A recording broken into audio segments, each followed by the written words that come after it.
At isang panibagong araw nga na naman ang binigay sa atin ng ating Panginoon.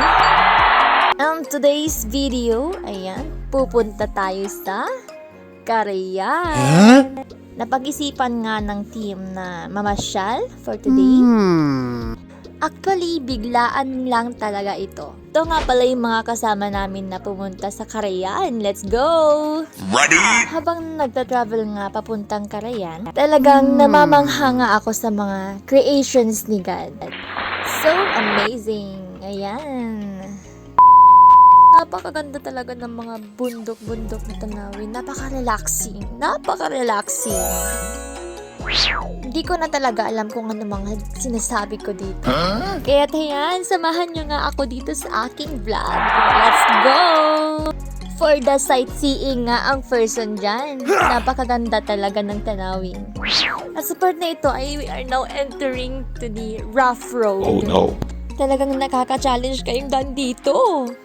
Sabi nga ng kasama ko, pag hindi maganda yung daan, for sure may magandang bubungad sa'yo. At ito nga yung ibang kasama nga namin. Yan, talagang for the go ang mga persons. At ang Inday nga, hindi na nakapaghintay. Talagang bumaba na at nauna pa nga. Uh-oh. For the sigaw pa yan. Yan, nagayan na nga ng mga kasama. Super excited yan.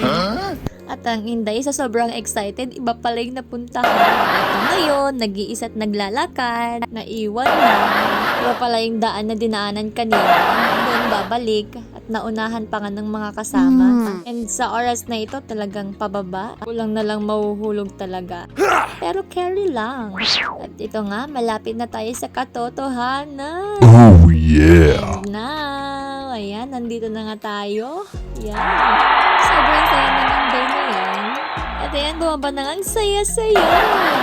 Sa oras na ito, hindi na nga nakapagpigil at bumaba na. Sa oras na ito, ang Inday nga, enjoy na enjoy. Ayaw na magpapigil. Sinabihan na nga na madula. Pero sige lang, tuloy lang. Enjoy na enjoy yan. Minsan lang makalabas, kaya sulitin na natin. Maganda talagang lumabas kahit minsan lang. For some refresh. At ayan na nga. Thank you for watching. Hanggang dito na lang. God bless.